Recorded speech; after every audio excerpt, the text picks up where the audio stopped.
바랍니다. 오늘 우리가 함께 볼 하나님 말씀 사도행전입니다. 오늘 사도행전 3장을 같이 보도록 하겠습니다. 3장 1절에서 26절까지 저희가 짧게 이렇게 하다 보면 이게 사도행전 다 끝나는데 1년도 훨씬 넘어질 것 같아서 제가 가능하면 크게 우리 한 장씩 아니면 큰 이야기를 중심으로 우리 사도행전에 나타나는 이야기 읽어가면서 우리 하나님이 주시는 그 은혜를 함께 살펴보려고 합니다. 사도행전 오는 3장 1절부터 마지막 절까지 교독해서 우리 통독하는 마음으로 우리 하나님 말씀 같이 읽겠습니다. 제9시 기도 시간에 베드로와 요한이 성전에 올라갈새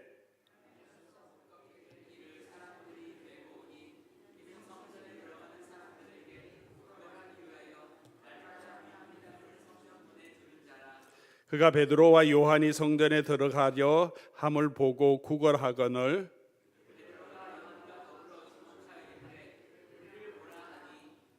그가 그들에게서 무엇을 얻을까 하여 바라보거늘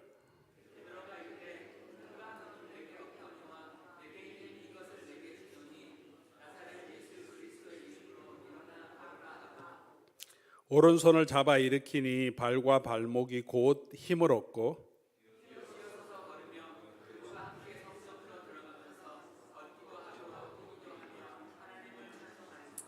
모든 백성이 그 걷는 곳과 하나님을 찬송함을 보고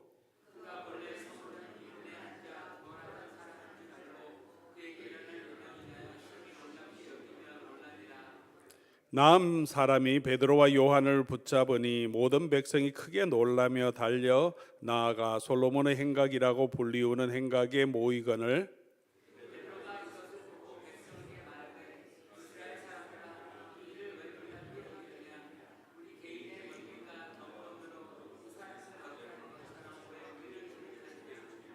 아브라함과 이삭과 야곱의 하나님 곧 우리 조상의 하나님이 그의 종 예수를 영화롭게 하셨느니라.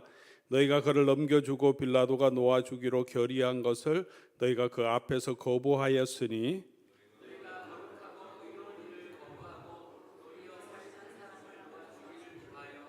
생명의 주를 죽였도다. 그러나 하나님이 죽은 자 가운데서 그를 살리셨으니 우리가 이 일의 증인이라.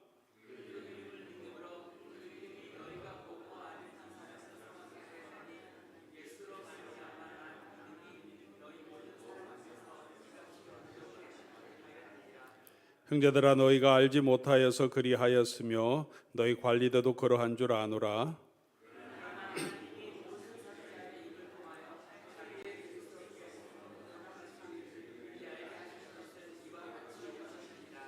그러므로 너희가 회개하고 돌이켜 너희 죄 없이 함을 받으라.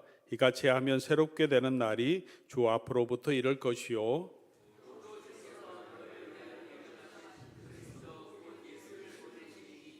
하나님이 영원 전부터 거룩한 선지자들의 입을 봉하여 말씀하신 바 만물을 회복하실 때까지는 하늘이 마땅히 그를 받아두리라.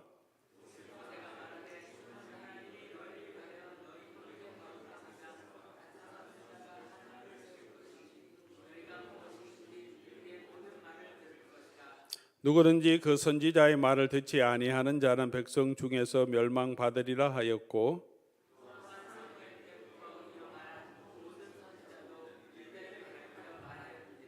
너희는 선지자들의 자손이요 또 하나님이 너희 조상과 더불어 세우신 언약의 자손이라. 아브라함에게 이르시기를 땅 위의 모든 족속이 너희 씨로 말미암아 복을 받으리라 하셨으니 하나님이 그 종 세워 복 주시려고 너희에게 먼저 보내사 너희로 하여금 돌이켜 각각 그 악함을 버리게 하셨느니라. 아멘. 오늘 본문 내용은 우리가 잘 아는 말씀이죠. 우리 오순절 성령이 임하시고 그리고 베드로가 설교를 하고 5천 명이 주께 돌아오며 예루살렘 교회가 이제 120명에서 3천 명이 넘는 큰 공동체로 모이고 확장되는 모습. 그리고 지난번에는 우리가 그 공동체가 어떤 일들을 하고 있었는지, 어떤 공동체였는지를 우리가 사도행전 우리에게 보여주고 있습니다. 이게 교회의 참 모습이다, 청사진이다. 이런 교회를 만들어가는 것, 그것이 하나님께서 우리에게 주신 사명이라는 것을 그림으로 보여주셨습니다. 그리고 이제 또 하나 메이저 큰 사건이 일어나는데, 성전 미문으로 올라가면서 나면서부터 안전뱅이 되었던 걷지 못하는 이 사람을 고쳐주시는 일이 있고요. 이 일 후에 사도들이 이제 사내들인에서 다시 체포되고 위협을 당하죠. 복음을 전하지 말라고. 그러나 하나님께서 또 이들을 위협에서 벗어나게 해주셨고, 사람들 때문에 함부로 하지 못하는 일이 있었습니다. 그리고 교회의 부정직함이 있었죠. 아나니아와 삽비라의 문제가 있었고, 또 그들을 하나님의 성령께서 나타나시고 심판하심으로 교회가 더 든든하게 서 있고, 그 일 후에 5장에 보면 사도들이 또 이 감옥에 갇히고 더 큰 위협을 당하게 되는데, 가말리엘이라고 하는 또 율법사가 중재해서 그들이 풀려나게 했습니다. 그 이후에 다시 교회 내부적인 문제가 있었죠.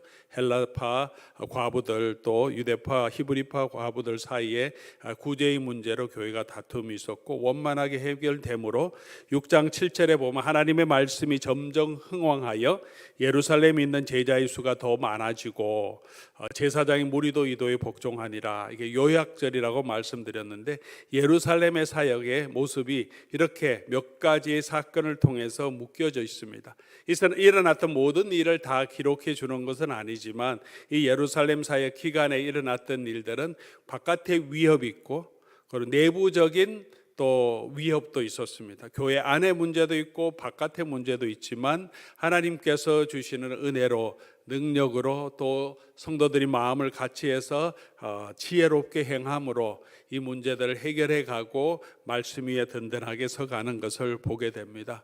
초대교회나 지금 우리 교회나 위협이 있고 두려움이 있고 또 내부적인 문제가 생기는 것은 당연하죠. 그러나 우리가 어떻게 이 문제를 해결해 가고 또 하나님의 말씀 위에 교회를 세워가야 하는지를 오늘 말씀들을 통하여서 함께 살펴보고, 교회의 교회됨, 교회에 주신 그 사명을 사도행전을 통해서 배워가면 좋겠습니다. 오늘은 3장에 나타나는 이 베드로와 요한이 나면서부터 걷지 못하는 사람을 고치는 이야기를 통하여서 우리에게 주시는 교훈을 살펴보려고 합니다. 1절 말씀 보면 제9시 기도 시간에, 그런 말이 나옵니다. 제9시 기도 시간에 베드로와 요한이 성전에 올라갈 때, 제9시 기도 시간에라고 한 것은 보니까 유대인들이 기도하는 시간이었던, 오후 기도하는 시간이었던 것을 알 수 있습니다. 고넬료도 앞으로 사도행전 10장에 나오게 되지만, 고넬료도 경건한 이방인이었죠. 그가 헬라인이었지만 유대교가 섬기는, 유대인들이 섬기는 그 하나님을 믿고 성경대로 살기를 힘쓰고 구제하기를 힘쓰는 그런 아주 경건한 이방인이었습니다. 이 고넬료도 환상을 언제 보았냐면 9시 기도 시간에 봅니다. 경건한 유대인들이 오후 시간에 기도했다는 걸 볼 수 있습니다. 9시만 기도한 것이 아니고, 베드로는 같은 사건에서 베드로는 6시에, 그러니까 정오쯤에 기도하러 지붕으로 올라갔다, 그렇게 말합니다. 그래서 베드로가 여기서도 요한과 함께 9시에 기도하러 올라가고, 고넬료 사건에 보면 6시 정오에도 또 기도하고 저녁에도 기도하고, 예수님의 모습을 따라 아침에도 기도했지 않았을까. 사도들이 교회의 모습은 전혀 기도에 힘쓰고 말씀을 증거하기를 힘쓰고 교제하고 또 기도하기를 힘쓰고, 어려움이 있을 때마다 또 함께 모여서 통성으로 마음을 합해서 기도하면서 성령의 충만함을 받는 모습을 보여줍니다. 기도는 한국인의, 한국 교회의 특징이 아니라 성령 충만한 성도들과 교회의 특징임을 볼 수 있습니다. 성령 충만한 사람은 언제나 주님과 함께 하기를 원하고 기도하기를 원하고, 또 반대로 기도함을 통하여서 우리가 하나님과 교제가 계속 이어지고 성령의 충만함을 받고 예수 그리스도의 복음대로 살아가고 복음의 능력을 나타낼 수 있는 그런 은혜도 기회도 얻게 됨을 볼 수 있습니다. 오늘 이 놀라운 사건을 통하여서 수많은 사람들이 다시 예수 그리스도를 믿게 되는 계기가 되는데, 그 계기가 어떻게 생겼냐 하면 9시 기도 시간에 베드로와 요한이 성전에 올라가서 기도하러 올라가면서 이 일이 생깁니다. 우리의 삶 가운데도 그렇게 기도하는 시간들을 정하고 기도하는 시간들이 우리 가운데 계속 있기를 바랍니다. 그런데 이곳에 올라가면서 성전 미문에서, 그렇죠? 성전 미문에 나면서 못 걷게 된 이를 사람들이 메고 오니 이는 성전에 들어가는 사람들에게 구걸하기 위하여 날마다 미문이라고 하는 성전에 두는 자라. 그래서 우리가 이제 성전 미문 그렇게 했는데, 미문이라고 하는 것은 아름다울 미자를 써서 아름다운 문, beautiful gate 그렇게 부릅니다. 우리 사도행전 강해를 이어가면서 수요일 영상은 아니고 이 자료 PPT 자료를 통해서 여러분께 또 예수님이 당시에 그 지역 또 이동한 경로들을 함께 좀 살펴보는 시간을 가지려고 하는데요. 우리 PPT 자료를 좀 올려주시겠어요? 예, 이게 성전 모형도입니다. 예루살렘 박물관에 가면 이 3D 모형으로 성전 예수님 시대의 성전 모형을 기록했고 이렇게 만들어 놓았는데 그 모형이죠. 앞에 가운데 있는 게 성전의 모습이고 네모나게 큰 게 이제 성전의 큰 뜰이고 여러분 보시기에는 오른쪽이죠. 그 망대 같은 게 지난번에 말씀드린 안토니아 망대가 그렇게 있습니다. 미문은 어디냐 하면 이게 약간 옆에서 본 내용인데요. 가운데 성전이 있고 성전 여기에 성전에 들어가는 입구 여기가 뷰티풀 게이트 미문입니다. 그러니까 성전 전체 바깥뜰이 있고 바깥뜰에는 이방인들도 들어갈 수 있고요. 이 옆에 있는 이 회랑이 솔로몬의 회랑이죠. 베드로와 요한이 나면서부터 걷지 못하는 자를 고쳐준 다음에 그 다음에 나와서 이 사람이 달아붙어서 간 곳이 이 솔로몬의 회랑이 있는 이곳에 갔더니 많은 사람들이 거기 모였어요. 예수님이 계실 때도 이 솔로몬의 회랑에 올라가서 예루살렘 올라오실 때 제자들에게 말씀도 가르치고 이스라엘 백성들에게 말씀도 가르친 것입니다. 이 성전이 이렇게 보면 좀 작아 보이는데요. 어느 정도 클까요? 이 성전 전체, 이 성전이 있는 바깥 뜰 정도로 이렇게 벽이 있는 쪽으로 하면 어느 정도 클까요? 축구장 하나만 할까요? 그거보다 훨씬 큽니다. 이게 길이가 한 450m, half 킬로미터. 그 다음에 너비가 한 350m 됩니다. 감이 잡히십니까? 축구장은 뭐 100m도 안 되는데요. 그거보다 한 3배 이상. 축구장의 3배 이상인데 엄청난 이제 면적이 굉장히 큽니다. 그런 곳에 가운데 성전이 있고요. 조금 가까이 성전 안에 있는 이게 진짜 템플 모습이 가운데 있던 건물의 모습인데 뷰티풀 게이트 서클 해놓은 게 여기 미문입니다.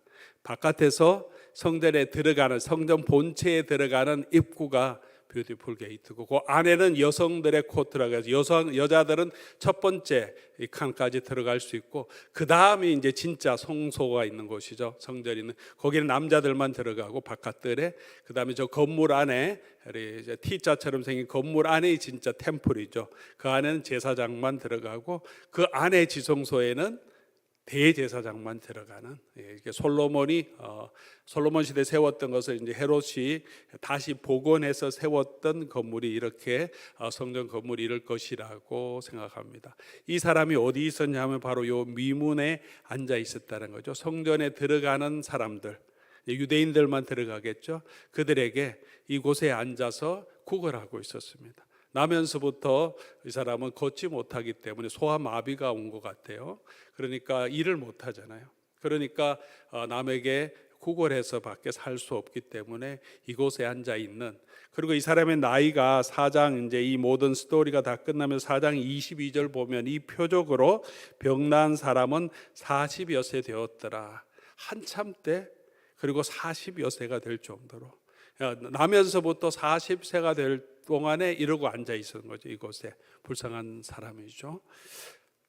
요거는 이제 아까 처음에 봤던 3D 모형, 이제 예루살렘 박물관의 3D 모형을 이렇게 조금 구체적으로 볼 수 있습니다. 작아 보이지만 굉장히 원래 건물은 굉장히 크다는 사실 기억하시고, 솔로몬 이거는 조금 3D를 이제 동남쪽에서 서남쪽이죠. 서남쪽에서 반대편에서 성전, 헤롯 성전을 보았던 내용입니다. 아마 여러분이 1세기 예수님이 계셨을 때, 베드로와 요한, 바울이 있었을 때 예루살렘에 가면 이런 모습으로 성전을 볼 수 있었을 것입니다. 엄청나게 큰 굉장한 건물이었죠. 이곳에 있었는데, 자 그러면 이 미문이라고 하는 성전에 들어가기 때문에 이 문은 아름다운 문이죠. 물론 아름답게 장식을 해놓았겠지만 성전 안으로 들어가는 이곳을 통해서 하나님과 하나님의 백성이 함께 만나고 죄 용서함을 경험하고 하나님의 은혜를 체험할 수 있는 그 자리로 들어가야 되는데 이 사람은 들어가지 못합니다. 그 앞에 앉아 있어요. 아름다운 문인데 이 사람은 그 아름다운 문에 그 성전 안에 하나님의 은혜의 자리로 들어가지 못하고 그 바깥에 있을 수밖에 없는, 그리고 이 사람의 상황은 굉장히 비참한 상황임을 우리가 알 수 있습니다. 나면서부터 걷지 못하고 남에게 구걸해서 먹고 살 수밖에 없습니다. 그런데 이 사람이 그런 외적인 환경도 비참하지만 이 사람의 내적인 환경도 비참합니다. 이 사람이 구하는 것은 뭡니까? 하루 종일 이곳에서 성전에 들어가는 사람들에게 돈을 구합니다. 베드로와 요한에게도 그들이 무엇을 얻을까 하여, 그 사람이 무엇을 얻을까 하여 무엇을 얻을까 했겠습니까? 동전.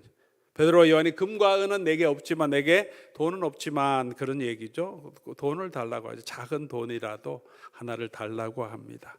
그 돈이 있으면 그나마 하루를 살 수 있고 또 조금 더 큰 마음을 가진, 또 자비한 마음을 가진 사람이 좀 큰 돈을 하나 주면 얼마나 기쁘겠습니까?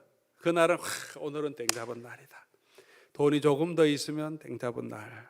그것으로 희비, 그 인생의 즐거움과 기쁨을 누리고 또 실망을 누리는 그곳에 앉아서 그 인생이 그것으로 만족하며 사는 인생인 거죠. 그거보다 더 큰 인생이 있는데, 더 복된 인생이 있는데, 일어나서 성전 안에 들어가서 즐기고 하나님을 찬송할 수 있는 그런 기회는 전혀 생각하지 못하고 그냥 그 앞에서 이 사람은 날마다 사람들이 오늘은 얼마나 줄까, 조금만 더 주면 그것으로 행복한 그런 삶을 살고 있으니 얼마나 비참한 인생입니까? 40년 광야 생활과 같이 이 사람도 40세가 되었습니다. 40세라고 한 것을 보니까 아마 비슷한 인생의 광야길을 그렇게 고난을 겪고 있는 사람임을 볼 수 있습니다. 그런데 이 사람에게 이 성전과 이 성전 안에 있는 대제사장들과 이 성전 시스템은 이 사람의 이 영적인 문제, 실존의 문제를 해결해 줄 수 있는 아무런 방법, 아무도 도와주지 못하고 그냥 그곳에서 나면서부터 이때까지 40년 동안 그냥 빌어먹게 해주면서 그 인생을 가게 했습니다.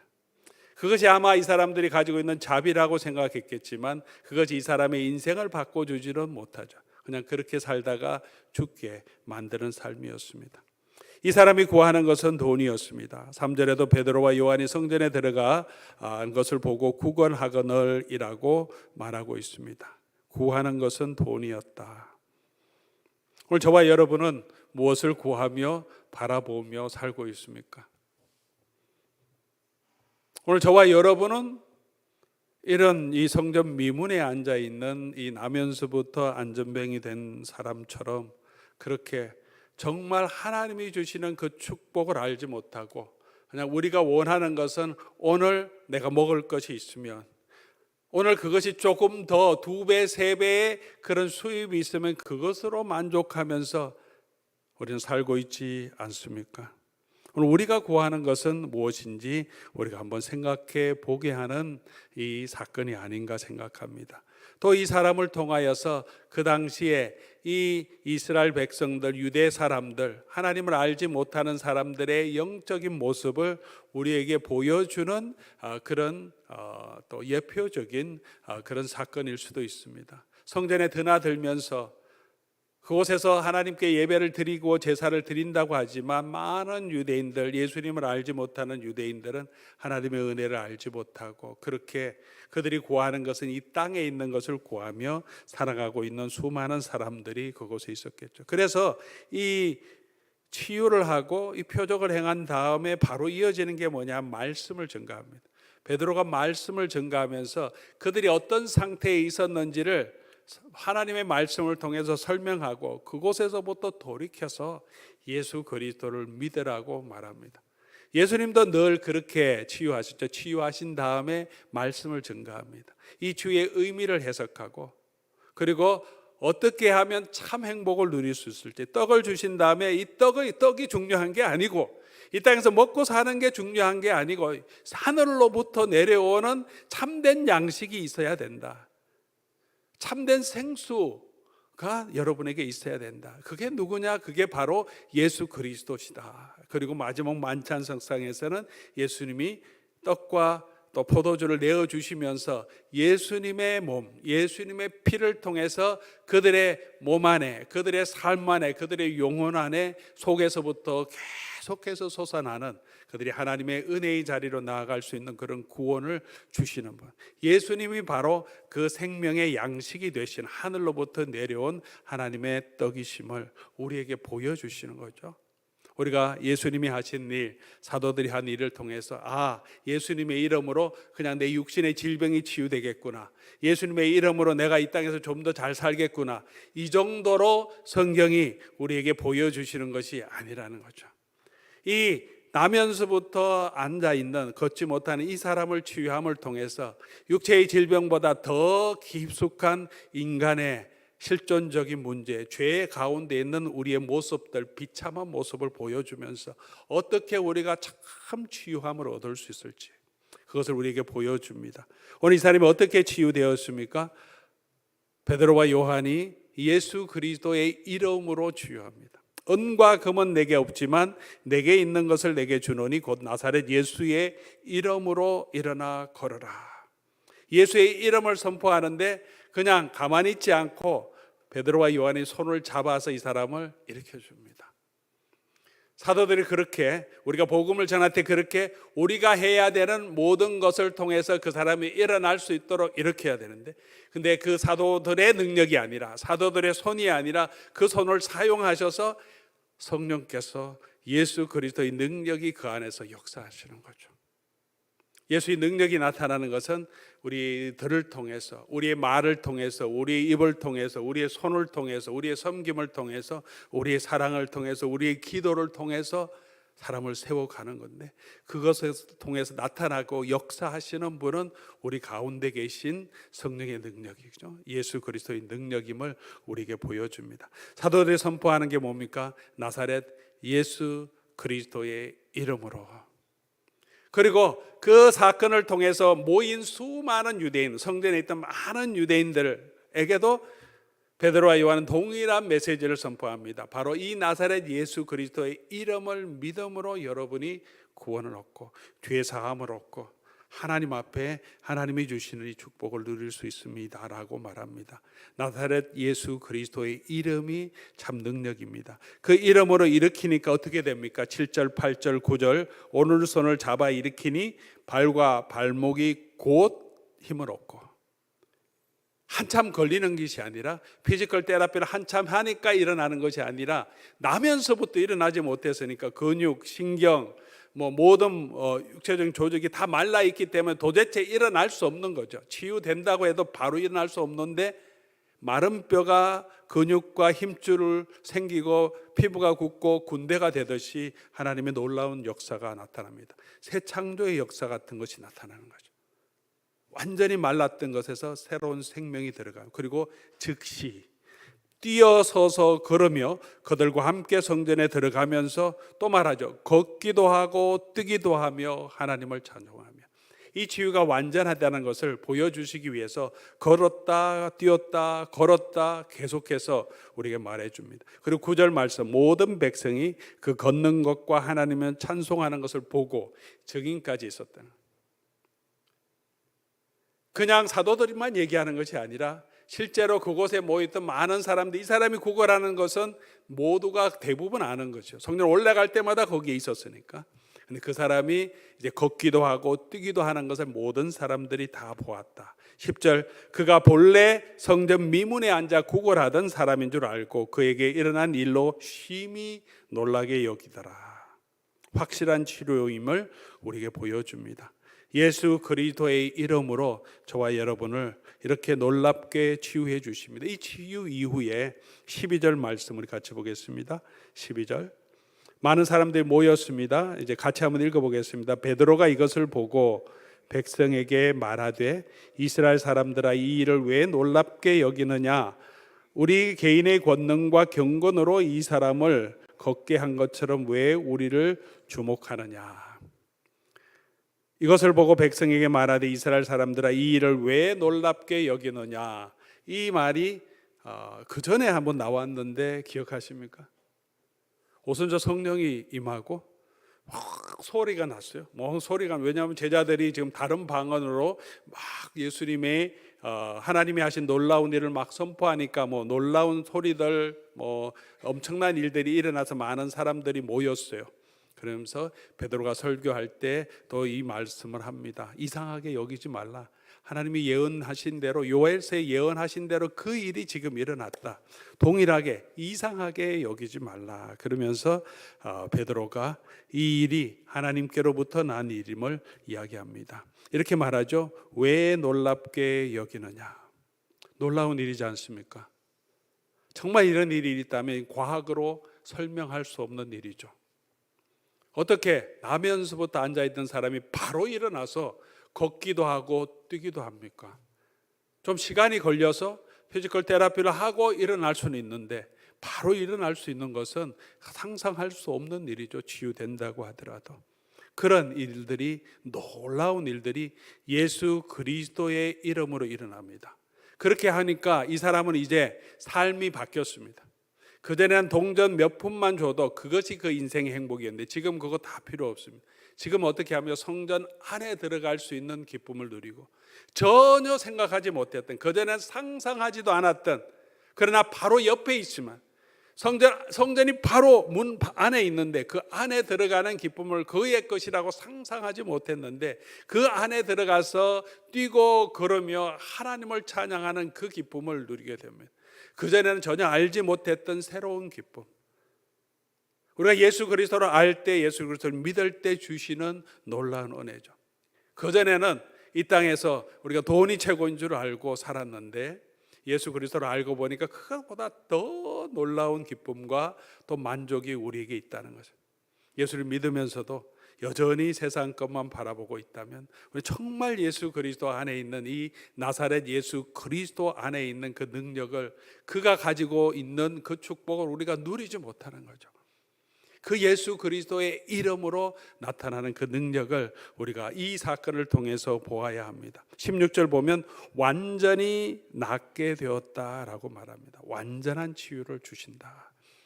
예수 그리스도의 이름의 능력입니다. 우리 육체적인 질병뿐만 아니라 더 본질적인 영적인 문제를, 하나님과의 단절된 이 영적인 관계를 회복시켜 주십니다.